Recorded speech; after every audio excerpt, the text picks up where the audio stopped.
আসসালামু আলাইকুম। Hello everyone, welcome back to my channel Farhana Aini's kitchen. আজ আমি কোনো রকম তেল মশলা ছাড়া অল্প উপকরণ দিয়ে মজার আচার তৈরি করে দেখাবো। এখানে 1 কেজি কাঁচা আম নিয়েছি। আমগুলোকে চামড়া ছাড়িয়ে নিয়েছি। এখন মাঝখান বরাবর 2 ভাগ করে নিব। মাঝখান বরাবর 2 ভাগ করে আমগুলা পানিতে 10 মিনিট ভিজিয়ে রেখেছি যেন কষগুলো উঠে যায়। এখন একটু কেচিয়ে নিব। প্রত্যেকটা আম এভাবে একটা চাকু দিয়ে কেচে নিব। খেয়াল করবেন আমগুলো যেন পরিপুক্ত হয়, আটিসহ হয়। আটিসহ যদি না হয়, একটু শক্ত না হয়, তাহলে যখন চুলায় দিবেন সব গলে যাবে। পরিপুক্ত আম নিতে হবে। এইভাবে করে সবগুলো আম কেচিয়ে নিব। চাইলে বটি দিয়েও কেচে নিতে পারেন, আমি চাকু দিয়ে কেচে নিচ্ছি।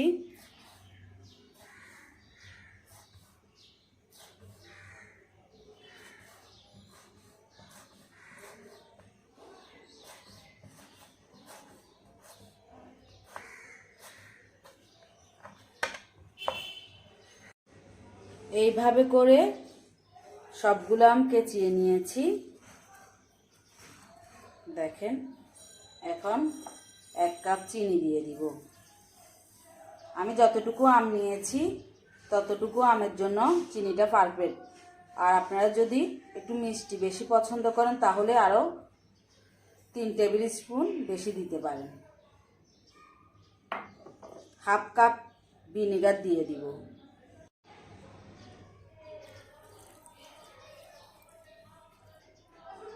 আধা টিস্পুন লবণ দিয়ে দিব।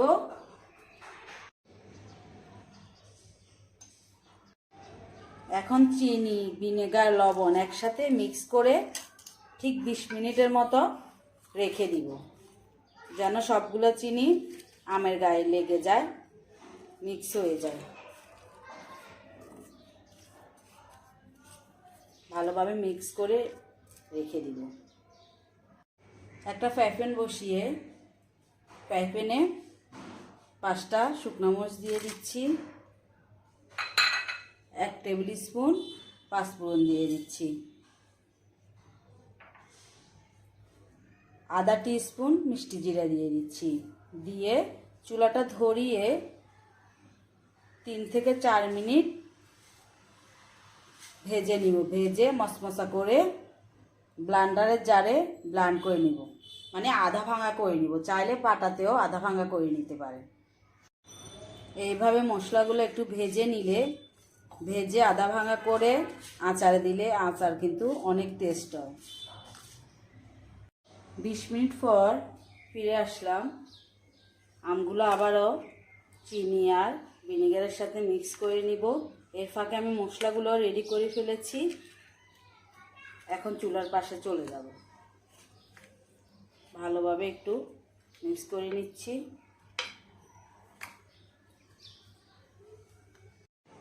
এখন একটা ফ্রাই প্যান বসিয়ে দিয়েছি। যে আমগুলো চিনি আর সাদা ভিনেগার দিয়ে মেখে রেখেছি একসাথে দিয়ে দিচ্ছি পানি সহ। চিনি আর ভিনেগার দিয়ে মেখে রাখার জন্য আমগুলো একটু শক্ত হয়েছে, সমস্যা নাই, চুলায় দিলে এগুলো আবার ঠিক হয়ে যাবে। সম্পূর্ণ দিয়ে দিচ্ছি। চিনিগুলা চুলায় দিলে আরও গলে যাবে, যেগুলা গলে নেই। এখন চুলাটা ধরিয়ে দিব। চুলাটা ধরিয়ে দিয়েছি। মিডিয়াম হাই হিটে চুলার আঁচটা রেখেছি। এখন 3 মিনিট পর্যন্ত জাল করে নিব।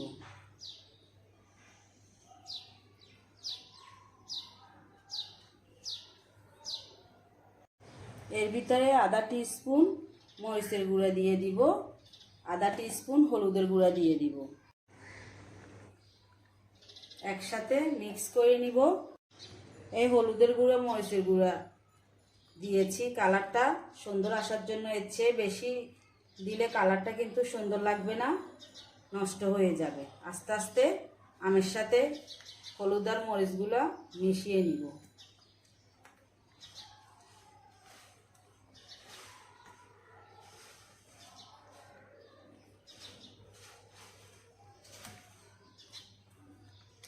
হলুদ আর মরিচ একসাথে মিক্স করে নিয়েছি আমি।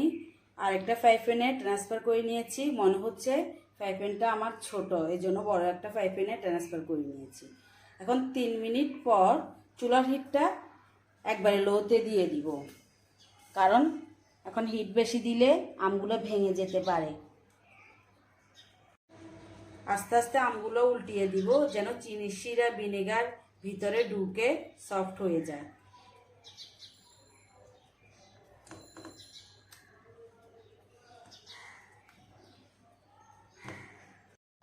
তিন মিনিট পর চুলার হিটটা একবারে লোতে দিয়ে দিব।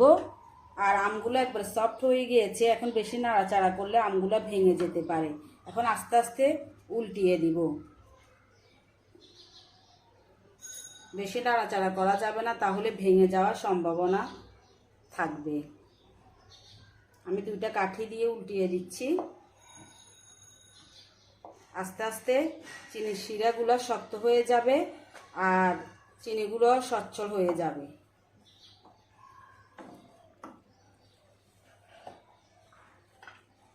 এখন এই পর্যায়ে যে মশলাগুলা টেলে নিয়েছি, মশলাগুলা দিয়ে দিচ্ছি।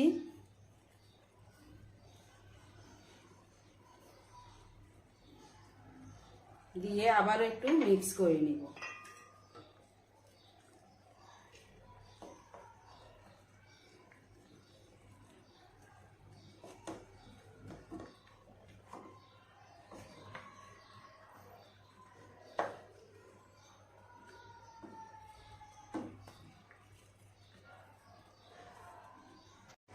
আমগুলো কিন্তু হয়ে গিয়েছে 4 মিনিট পর। এখন চুলাটা অফ করে ঠান্ডা করে পরিবেশনে চলে যাব। একটা আপনাদেরকে দেখিয়ে দিচ্ছি। এখন একটা একটা করে নিয়ে নিচ্ছি। এই আচারটা দেখতে যেমন, খেতে কিন্তু তার চেয়ে বেশি দারুণ।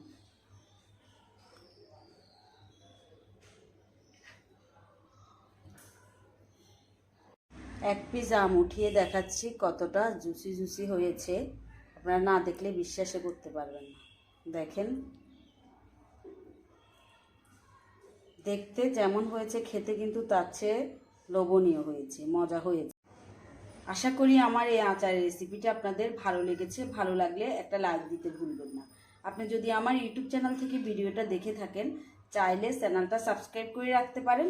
আর ফেসবুক পেজ থেকে ভিডিওটা দেখে থাকলে পেজটা ফলো দিয়ে রাখতে পারেন। ভালো থাকবেন, সুস্থ থাকবেন। আবারও দেখা হবে নতুন কোনো রেসিপি নিয়ে। আল্লাহ হাফেজ।